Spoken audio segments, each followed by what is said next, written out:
Actor वो होता है जो डायरेक्टर का एक्टर होता है।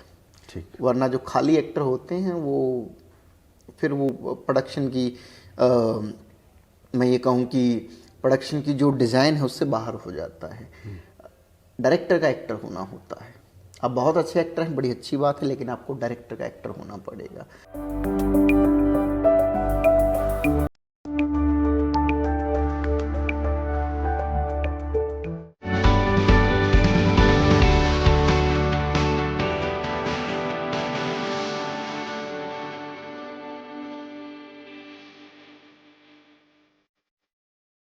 नमस्कार, मैं हूं नितिन वशिष्ठ और आपका स्वागत है रासकला मंच में।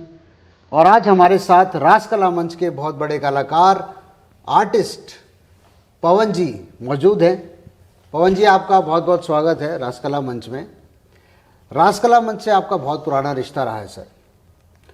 एक अफवाह भी फैलती है, कभी आप राइटर हैं, कभी डायरेक्टर हैं, कभी एक्टर हैं। ये जो आपने राज अपने अंदर दिल में छुपा रखा है, क्या आप इस राज को आज खोलेंगे?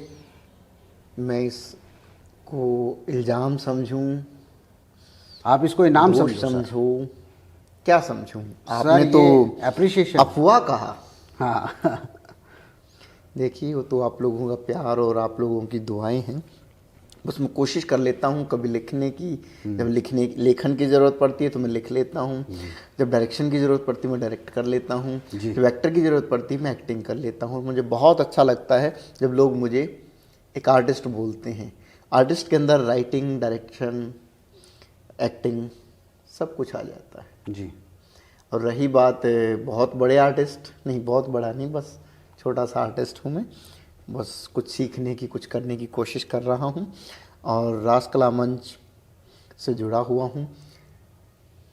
बिल्कुल शुरू से ना कहा जाए तो कम से कम आप ये मान के चलिए कि रासकला मंच के साथ मैं पिछले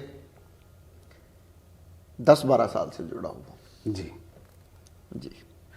आपकी जो पर्सनैलिटी है, हमने रासकला मंच के आर्टिस्टों से पूछा, जाना, तो आपकी आंखें बहुत बोलती हैं, अंधेरे में भी और उजाले में भी।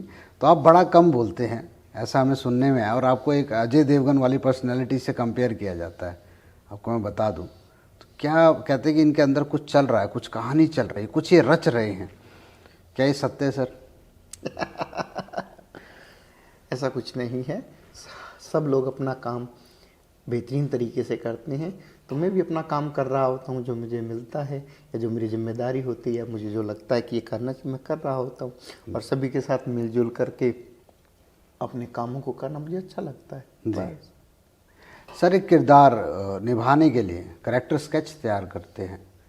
अब जब एक्टर उसे निभाता है तो करेक्टर स्केच बनाने में क्या जिम्मेदारी रहती है as an actor? As an actor character sketch, yes, as an actor जो राइटर ने लिखा। एक अभिनेता के लिए देखो क्या होता है, हम चाहे किसी भी जिम्मेदारी का निर्वाह कर रहे हैं, हम चाहे एज एन राइटर हैं, चाहे हम एज ए डायरेक्टर हैं, एज एन एक्टर हैं, या जो भी हमें जिम्मेदारी मिली है, हम सब लोग सब टेक्स्ट के लिए काम करते हैं। जी। जो लिखा हुआ है उसके पीछे क्या भाव रहा होगा और उस लिखे हुए को प्रेजेंट करने के लिए हम लोग क्या उसमें अलंकार लगाते हुए उसको बेस्ट तरीके से प्रेजेंट कर रहे हैं। तो उसमें एज एन एक्टर की जहाँ तक बात है, तो एक एक्टर को उसी सब टेक्स्ट के लिए काम करना होता है, अपने डायरेक्टर से डिस्कशन करते हुए, और हो सके तो राइटर से मुलाकात हो जाए तो बहुत बढ़िया। अगर नहीं हो पाती किसी वजह से तो कोई बात नहीं, वरना अपने डायरेक्टर्स, क्योंकि डायरेक्टर एक्टर वो होता है जो डायरेक्टर का एक्टर होता है। ठीक। वरना जो खाली एक्टर होते हैं वो फिर वो प्रोडक्शन की मैं ये कहूँ कि प्रोडक्शन की जो डिज़ाइन है उससे बाहर हो जाता है। डायरेक्टर का एक्टर होना होता है। आप बहुत अच्छे एक्टर हैं, बड़ी अच्छी बात है, लेकिन आपको डायरेक्टर का एक्टर होना पड़ेगा। तो कोई भी किरदार आप बनाएं, जो भी कैरेक्टर आपको, जो भी किरदार आपको मिला है उसको बनाएं और फिर उसको प्रेजेंट करें with the help of director. जी पवन सर, हम थोड़ा और जानना चाहेंगे आपकी हिस्ट्री के बारे में। आपने कैसे इस कला में पैर रखा, किस तरह, कब रुझान हुआ इस तरफ, क्या शुरुआत हुई, और आप आज अपने आप को किस पद पर देखते हैं? पदवत तो ऐसा कुछ नहीं है, सब लोग अपना अपना काम कर रहे हैं जी, पर सर फिर भी एक बट ये है डेजिग्नेशन तो कि है ही। मैंने बचपन से ही इस चीज़ के बारे में सोचा हुआ था। हालांकि थिएटर का मुझे कुछ नहीं पता था। मेरे लिए थिएटर होता था कि वो जैसे गांव में आते होते हैं ना सरकारी ड्रामा वाले, बस बैठे, नुक्कड़ नाटक, नुक्कड़ भी नहीं बोलेंगे उसको, होता तो उसको ड्रामा ही बोलते हैं, आते हैं होते हैं और ऐसे ऐसे हल्की फुल्की कॉमेडी के साथ एक मैसेज सा दे के जाते होते हैं, जो इतना रिच लेवल से नहीं होता। मेरा जो कहने का मतलब, स्ट्रीट प्लेज नहीं, गांव में पहले सरकारी ड्रामे वाले आया करते थे जो सोशल मैसेज के साथ कुछ हंसी मजाक में पेश करके जाया करते थे। एनजीओ के जो ग्रुप्स, हाँ NGO groups, kind of NGO, वरना वो लोक संपर्क विभाग वाले खुद से देखते होते हैं वो किस तरीके से किस ग्रुप से करवाते हैं, या उनके अपने ग्रुप होते हैं जिनको वो ग्रेडिंग देते हैं या पास करते हैं, वटेवर जो कुछ भी होता है। मेरे लिए वो था कि वो लोग आते होते थे एक सोशल मैसेज के साथ, बातचीत करके हंसी मजाक करके वो पेश करके जाया करते थे। मुझे मतलब इतना रिच लेवल से भी थिएटर होता है ये मुझे बिल्कुल भी नहीं पता था। जैसे ही मैं कॉलेज में आया तो मैंने देखा कि रवि सर के नाटक देखे और लोगों के भी नाटक देखे, लगा कि अरे ये भी एक प्रॉपर विधा है, इसमें कितनी रिचनेस है। जब तक एमेच्योर थॉट थे, एमेच्योर समझ थी, एमेच्योर सा एक लगाव सा था कि डांस करना अच्छा लगता है और फिल्मों के डायलॉग बोलना अच्छा लगता है, इसमें भी कुछ किया जा सकता है, ऐसा ऐसा कुछ एक हल्का फुल्का से जो मन होता है बच्चे का। फिर लगा कि ये तो प्रॉपर इंडस्ट्री, इसमें भी काम किया जा सकता है जी। तो फिर आहिस्ता आहिस्ता रवि सर के और नाटक देखे और लोगों की भी नाटक देखी, समझ सी बनती गई। और फिर फाइनली जैसे मैं कॉलेज से पास आउट हुआ, मैंने रवि सर को कहा कि मैं आपको असिस्ट करना चाहता हूँ, उन्होंने मुझे मौका दिया। और इत्तेफाक बड़ा कमाल है ये कि जिस दिन रास कला मंच का पहला प्रोफेशनल शो था, मैं उस दिन रास कला मंच को मैंने ज्वाइन किया था। क्या बात है। देन उसके बाद से परमात्मा की मेहरबानी और आप लोगों का प्यार और दुआएं हैं, बस रवि सर के आशीर्वाद से चल रहा है मामला। तो अभी तक आपने कितने प्लेस डायरेक्ट कर चुके हो और एक्ट कर चुके हो, कुछ आंकड़े हमें बताएं। आंकड़ों के मामले में तो मुझे फिर से कागज देखने पड़ेंगे। अंदाज़ा बता दीजिए। आइडिया ये है कि लगभग रास कला मंच का रवि सर का हर नाटक मैंने असिस्ट किया है जी। और तो उसमें आप देख लीजिए कितने नाटक हुए हैं। मेरे खुद के डायरेक्टेड नाटक हैं लगभग 8 से 10 नाटक हो सकते हैं। ओके। तो अभी मैं बैठ के उनको हिसाब लगाने बैठूं। और एक्ट ये मान के चलो कि लगभग 8-10 एक्ट भी हो गए होंगे। अच्छा। मैंने एक्ट बहुत कम किया हुआ है। मैं एक्चुअली एज एन राइटर और डायरेक्टर अपने आप को फोकस किया हुआ है। कोई बहुत अच्छा चैलेंजिंग किरदार मिलता है, लगता है ये किया जा सकता है, तो मैं एक्ट भी कर लेता होता हूँ। वैसे भी रास कला मंच में मुझे स्टेपनी कहा जाता है कि जहाँ कुछ भी नहीं हो, कहने का मतलब कि कोई चीज़ की ज़रूरत पड़ रही है और वो बंदा नहीं मिल रहा, back stage, on stage, whatever जो कुछ भी, मुझे वहाँ फिट कर दिया जाता है। हर राइटर और एक डायरेक्टर एक जोन बन जाता है, 2 से 3 साल में, 4 साल में उसे समझ आ जाता है कि यार मेरा इंटरेस्ट ऑफ फील्ड ये है। जैसे मैं कॉमेडी ही ज़्यादा अच्छा कर पा रहा हूँ, सोच पा रहा हूँ। राइटर सोचता है, फिर उसे कागज़ पे उतारता है, फिर उसे डायरेक्टर निर्देशक करके एक्टर के थ्रू उसे प्रस्तुत करता है स्टेज पे। अगर राइटर ने जो चीज़ लिखा है, जैसे मुंशी प्रेमचंद जी हैं, वो जिस तरीके से अपनी कहानी को प्रस्तुत करते थे, उसके बाद आपको करेक्टर स्केच समझाने की ज़रूरत नहीं पड़ती। पढ़ते पढ़ते ये करेक्टर स्केच आपके दिमाग में उतर जाता है। अगर अदर कहानी के कंपेयर करें तो आपका क्या जोन है कि हाँ, जब मैं यार कॉमेडी लिखता हूँ या रौद्र में मतलब कुछ पैट्रियाटिक लिखता हूँ या फिक्शन में मेरा थोड़ा हाथ बड़ा, मतलब मेरी थॉट प्रोसेस बहुत तेज़ है, आपका जोन कौन सा है सर? जोन के मामले अगर आप राइटिंग की पूछोगे तो मैं अपना जोन नहीं बता सकता, क्योंकि एक राइटर कह लो या माँ बाप कह लो, उसको अपने सारे बच्चे अच्छे लगते होते हैं जी। आप सपोज लाइक दैट कि मैं कॉमेडी लिख रहा हूँ, तो ये कौन कहता है कि वो कॉमेडी ही होगी, उसमें और रस नहीं आएंगे, उसमें और रस भी आते हैं, किरदार के अपने और भाव भी होते हैं जी।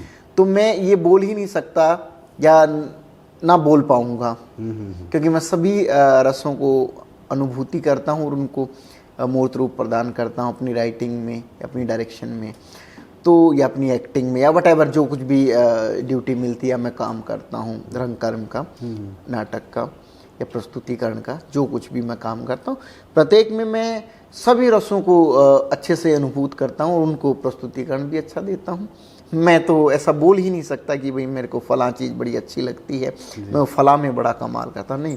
जब मैं रौदर लिखने लगता हूँ तो मैं रौदर में भी अपनी तरफ से बेस्ट देता हूँ। जब मैं हास्य लिखता हूँ तो मैं हास्य में देता हूँ। प्रेम, हास्य, करुण, रौद्र, वीर, भयानक, विभत्स, अद्भुत, वात्सल्य, शांत, भक्ति, कुछ भी हो जो लिखना होता है बस लिखते चले जाते हैं। वो तो जो डिमांड होती है वो होता है। एक राइटर के लिए एनवायरनमेंट बड़ा ज़रूरी है। जैसे पहले राइटर्स जब लिखते थे किसी कहानी को तो उस शहर में जाते थे जिस शहर की कहानी लिख रहे, या किसी स्थान के ऊपर या किसी सब्जेक्ट को उसको पढ़ते थे, ऑब्जर्व करते थे। राइटर के लिए सबसे पहली ऑब्जर्वेशन वही है। फिर वो ऑब्जर्वेशन जाती है एक्टर के पास उस किरदार को निभाने के लिए।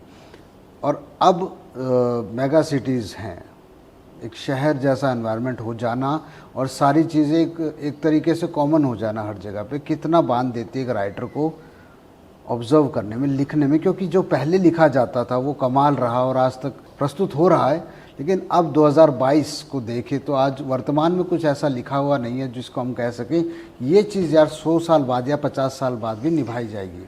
देखिए नितिन जी, एक ना बड़ी कॉमन सी धारणा है, आप भी शायद मेरी बात से इत्तेफाक रखोगे, कि जैसे जैसे समय बीतता है ना, हम बीते हुए समय को बहुत बहुत अच्छा बताते होते हैं। होता भी होगा या होता है, बहुत बढ़िया। बट आपको नहीं लगता कि हम वर्तमान को तवज्जो नहीं दे रहे? आप भी यहीं, मैं भी यहीं हूँ, और बाई चांस हम चले भी जाए दुनिया छोड़ के तो ये इंटरव्यू तो रहेगा जी। इस बात को ध्यान से सुना जाए। उस समय लोग 20 साल बाद भी ये कह रहे होंगे कि यार जो 20 साल पहले लिखा जाता था ना, या जो 20 साल पहले जो होता था वो बड़ा कमाल होता था, आजकल नहीं होता। इस बात को मैं थोड़ा सा इस पॉइंट से लेना चाहूँगा, और आप लोग भी समझने की कोशिश करना कि वर्तमान को भी समझना चाहिए, उसको भी तवज्जो देनी चाहिए।